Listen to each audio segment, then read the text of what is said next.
This is the 20 Minutes of Influence podcast with your host, Greg Jameson. Influencer marketing is the process of identifying, researching, engaging, and supporting the people who create high-impact conversations with your customers. On each episode, I talk with industry leaders, business rock stars, and internet celebrities who contribute their knowledge about influencing others and growing your influence. Hi, I'm Greg Jameson, the host of 20 Minutes of Influence podcast. And I have got a guest today, and I've got to tell you a little bit about her. Her name is Kris Ward. If you're watching this, you may be able to see her picture here already. But the interesting thing is Kris sent me this unbelievably awesome video to introduce herself to me. I've had people introduce themselves before via video, but this one was really special. She held up a sign with my name on it, and she talked about how she really loved this podcast. Now, the fact is it's been a minute since I've done any interviews on this podcast, and I was thinking about maybe starting up doing some more interviews again like this fall. But in the meantime, Kris came into my life and I just had to get her on the show. So Kris is all about saving time with your business. And we're going to talk about that some today, but I just wanted to say, welcome, Kris, and go ahead and tell our audience more about yourself. Well, thank you, Greg. Flattery will get you everywhere with me. So with all your kind words are much appreciated. So so I, like all your entrepreneur listeners out there, I've been in business, 12 plus years now. And the first couple of years, like so many of you, I worked insane hours. And I was told somewhere around the year 2 mark that I was starting to lose some of my charm. I wasn't the soothing, dynamic person that I thought I was when you go 2 years without sleep. So what happened, Greg, was after that, I realized, hey, this cannot be. The people that are cheering me on the most, like my husband, I was starting to get short with. I was tired all the time. So I made some serious changes. I went from working like 16 hours a day down to 6. Now that didn't happen overnight. That's a whole story on its own. But luckily it did because, as you know, Greg, a couple of years after that, my husband was diagnosed with colon cancer and I was pulled away from the business for about 2 years. When I returned to my business, my existing clients had no idea of my absence. I was a marketing strategist and they said to me, how could we have not known? It was a big shock to them and the local business community. They just couldn't believe that they didn't know anything about it. It was just not how we navigated his journey, or we didn't make it public, things like that.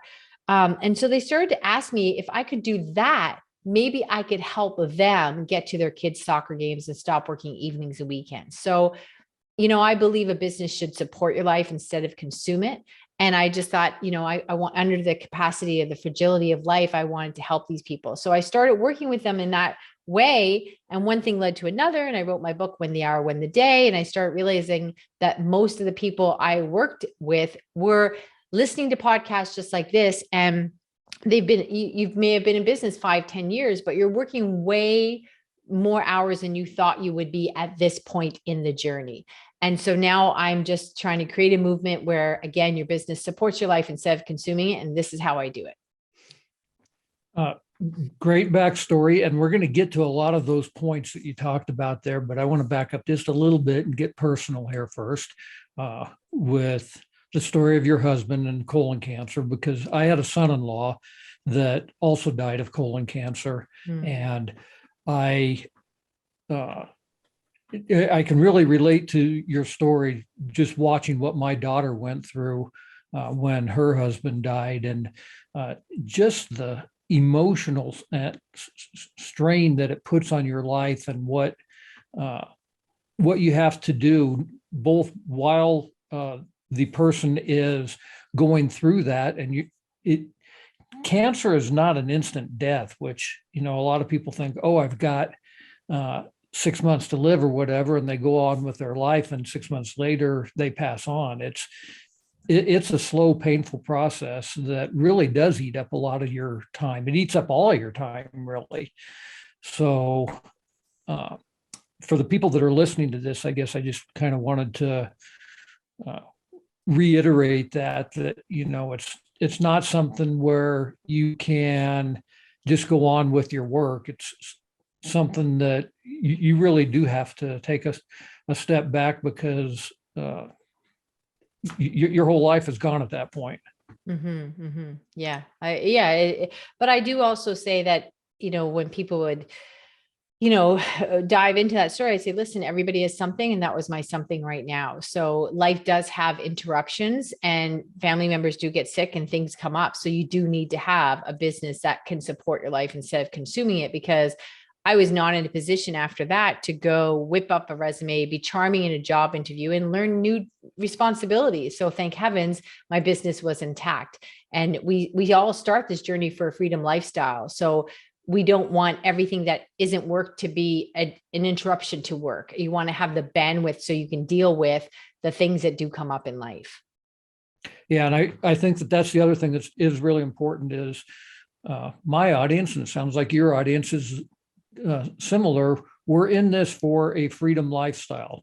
People are not necessarily become entrepreneurs so that they can make a pile of money. They get in this business so that they can have the freedom to do what they want. They can work when they want. They can work from where they want, and do what they want.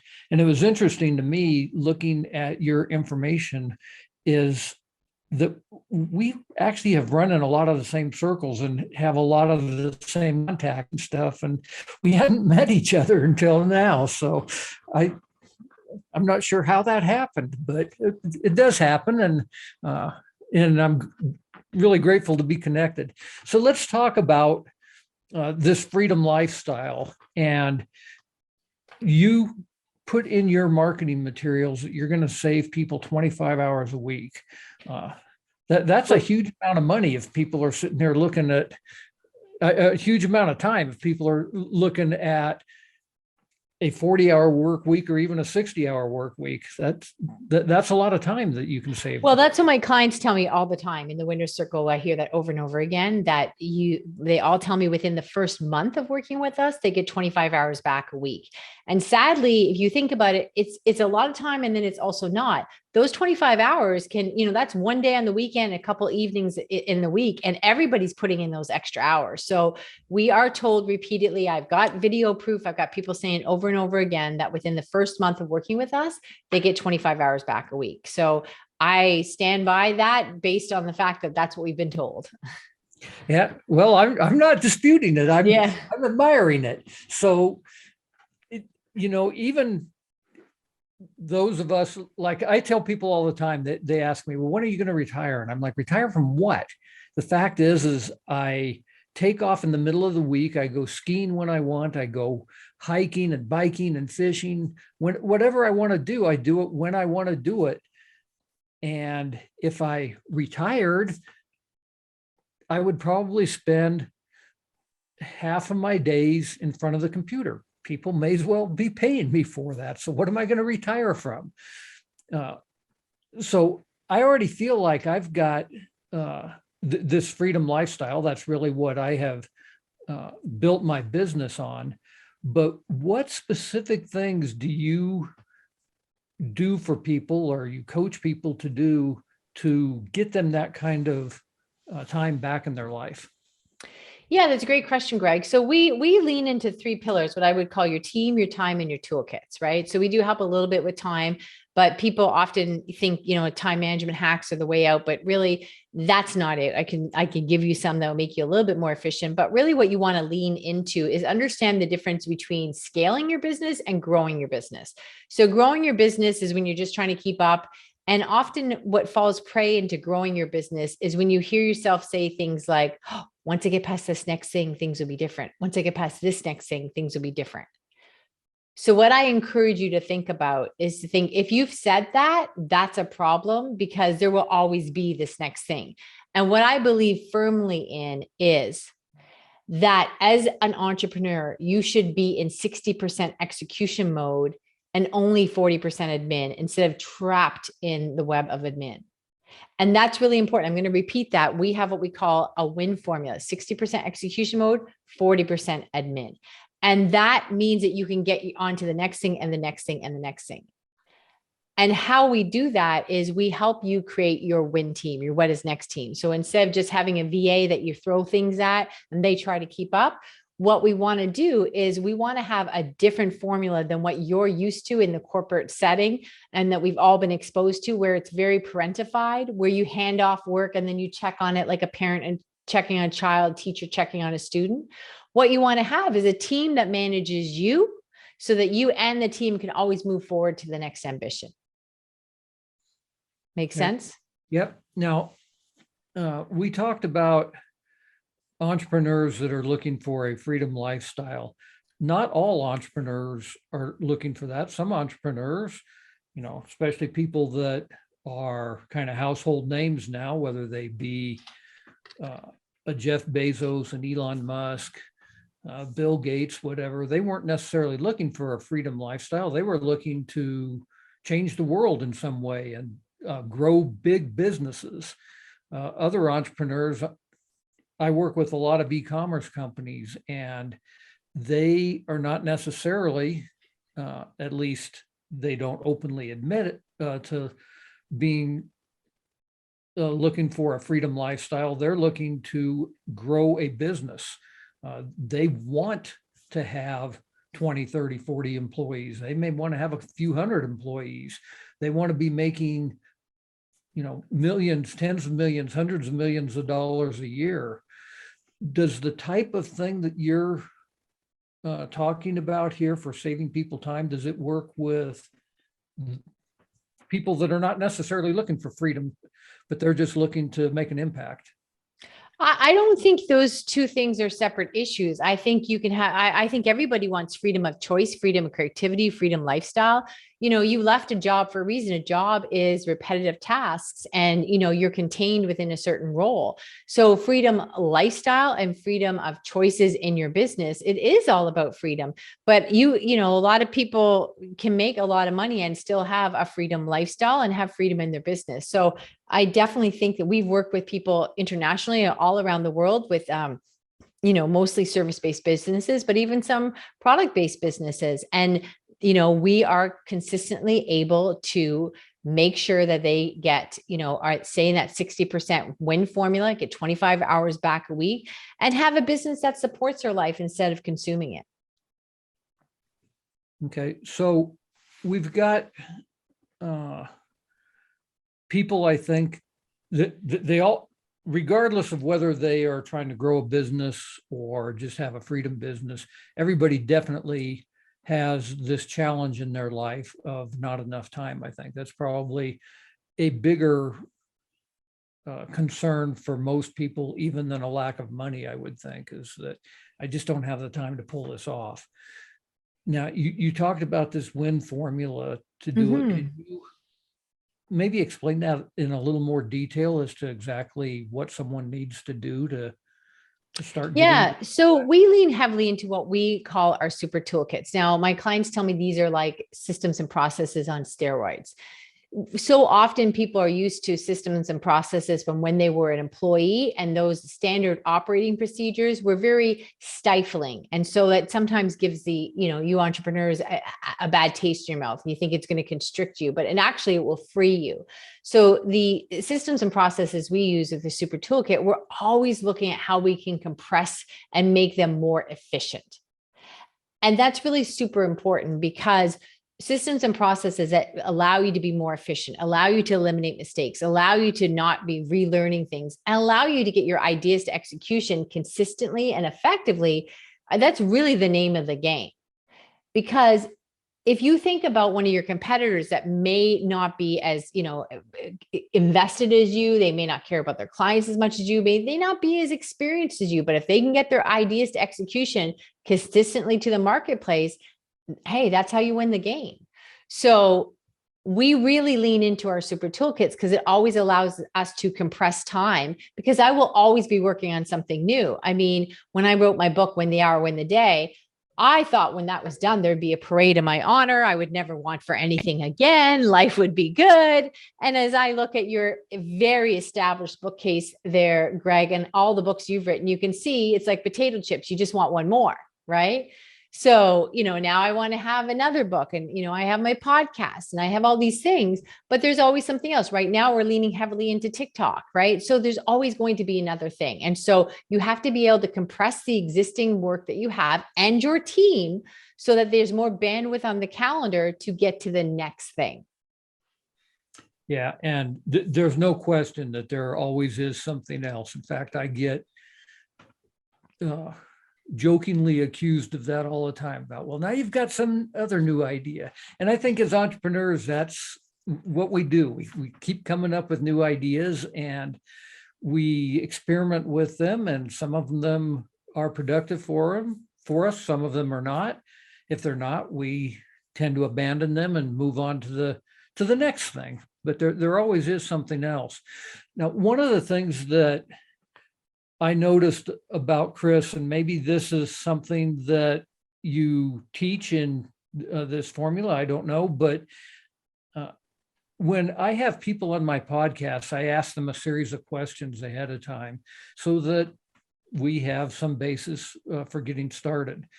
And I can honestly say that Kris is the first person that on all of the questions, she said, go to this link, everything is here. And she had everything already laid out, which I found super impressive. It's like she knew exactly what people were going to ask if they were going to be on a podcast, and she had, or any other type of media that she might be doing. And she had all the answers right there. So she didn't have to keep repeating that information over and over again, which in all the episodes I've done on this podcast, everybody else is always, they might have copy and pasted, but they've always had to re-enter that information. And Kris had all that right there. Is that kind of part of this? Yeah, you bring up a really good point, Greg. I mean, that's a fantastic point. And again, thank you so much for compliments, but you bring up a really super important point. And I would really love you guys to pay attention to this because it's crazy important. There is a lot of pre and post work associated with anything that you do. And we really do live in a world of a lot of copy and paste. And so often you think your zone of genius is one thing, but then you do a little bit of work before, a little bit after, and you start to associate that whole clump with your zone of genius. But that's where you could have somebody else do that work for you and eliminate all the repetitive admin tasks so that, again, you can stay in that 60% execution mode. Very super important.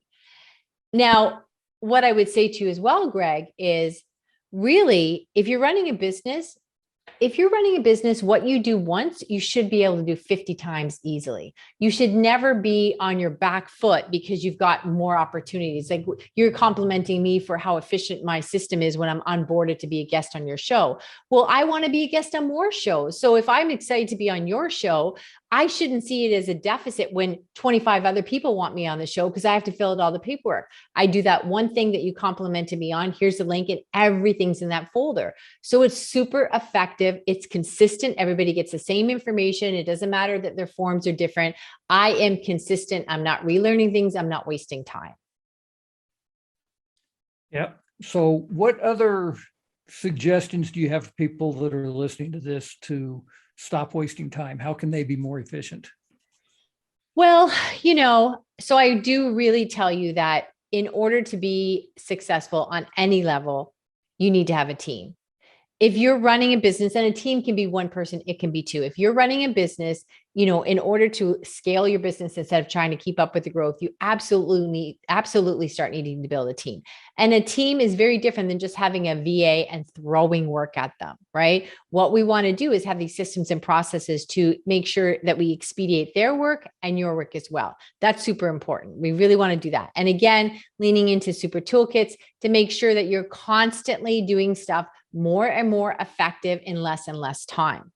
Now, I'll give you some, just so you can, some fun stuff you can do today. I'll give you some things to think about as far as productivity goes and some of the mistakes that are most commonly made. So most small business owners, what they do, or entrepreneurs, is they dive into the workday with their mighty to-do list in hand and just trying to outrun the clock. And I did that for years. I thought, get out of my way. I can go so fast. Just get out of my way. I'm just going to plow ahead and get as much done as I can, right? Supersonic, I can do this, not a problem. So we won't even get into the to-do list and how dangerous that is and how counterproductive. And it's, not in order of sequence and no, measurement of time. It's just a disaster for productivity. But what I'd like you to think about is your calendar as your time bank account. So think about your calendar as your time bank account. So many entrepreneurs and small business owners only put outside appointments on their calendar, and they don't put their work on their calendar. And they say, Kris, I know I have to do that, or I do that every day, so I don't put that on my calendar. So I would encourage you to think about, let's say you have a car payment that comes out of your bank account every month. Would you say to me, Greg, well, yeah, that comes out every month, so I don't count that? No, the money's gone. So you would count it, right? So there's stuff we do every day that we don't put on our calendar, but that time is gone. So then what happens is you fall into your workday and you might think you have 8 hours, but in fact, you only have 5. So no wonder you're always running behind and you're stressed out. So that's number one, is use your calendar as your time bank account. Another little thing, Greg, I would tell you that most people, 90% of people do wrong, is that they start their workday and they dive into their emails. And what happens is your emails take you in all different directions and they use up your decision fatigue and your attention residue. And so what you really should be doing is the most important work that requires the most attention or focus first thing in the morning. So like when I was writing my book, I did that first hour every morning. That way it's not hanging over my head all day. I don't try to do it at the end of the day when I'm tired. I don't keep putting it off, and then go, oh no, I have to do it tomorrow. It's done. I can do my emails when I'm tired or a few hours later. And then, yes, in case you say to me, but Kris, I check my emails in case there's problems and you don't understand my business is different, then I would challenge you and say, if I said to you, okay, I've got this really great potential client, they need to meet with you first thing in the morning, they would bring in a lot of money, would you say, oh, no, I can't. I'm sorry, I have to check my emails first? No, you wouldn't. You'd go around that. So that's another really, I think, powerful thing that would give you some time back in your calendar of just reorganizing your energy, because I really believe more in energy management than I do in time management. But I can go on, Greg. You just give me the nod and I got more. Okay. Well, I totally agree with you that people need to schedule all of their time on their calendar. If you don't do that, it ends up getting eaten up by somebody else or something else. And that's something I actually learned a long time ago, is even checking my email. I will schedule time on my calendar of this is when I'm checking my email. This is when I'm taking a day off. This is when I am working on something specific, such as a blog post or a podcast or whatever. I schedule that time. Initially, I started out doing it so that somebody else couldn't schedule an appointment on top of when I needed to get work done. But now I've found that it just makes things more efficient, as you said. Yeah, because you can't improve upon what you do not measure. So if you're not putting things in your calendar, you have no idea how long anything's taking you. And you just have this distorted list in your head and it does not work. I'm here to tell you. And I would also add that the most successful people, or even the people that you want to connect with that are important, in your network that you're hoping to make a connection with, you don't email them and expect to hear back from them in 5 minutes or whatever. Be lucky to hear from them in a couple of days. So the most successful people, whether it's financially successful or freedom in their lifestyle, that's how they're running their business. So we want to follow suit. There's been some great information here. Is there any kind of final thoughts that you want to leave people with? Yeah, I just think your business should be fun. And so many of the clients that come to me in the winner's circle, they'll say things like, Kris, I feel like a pilot driving a bus, or I feel like I should be swimming, but I'm holding on to the side of the pool. And I want you to really hear me that if hard work was the answer, you'd be where you wanted to be by now. So there's other strategies you can put in play instead of using sweat. Exchange strategy for sweat, because business should be fun. Awesome advice. final note, maybe, is there any place that you want to direct people to where they can stay in touch with you? Yeah, you can check me out on any of the socials or reach out to me on LinkedIn and tell me you heard me on Greg's fantastic podcast. We'll become past friends. I also have some goodies on free gift, free FREEGIFT from Kris, KRIS.com, free gift from Kris.com. Put something special in there that we still charge for, like the free audio version of my book. So you might want to check that out. It won't be there long. And yeah, let's stay connected. And I actually went and just downloaded that myself. So I'm looking forward to listening to Kris's audiobook, but I'll put the links in the show notes as well. And I just want to say thanks for being here today, Kris. This has been awesome. Oh, I appreciate you. And there's nothing more generous someone can give you than their time. So I thank you for yours. Thanks for listening to today's episode of 20 Minutes of Influence. If you enjoyed today's podcast, please leave a review on iTunes or wherever you listen to your podcasts. And if you are interested in booking myself as a speaker at one of your events or are interested in any of my coaching programs, please visit gregjameson.com.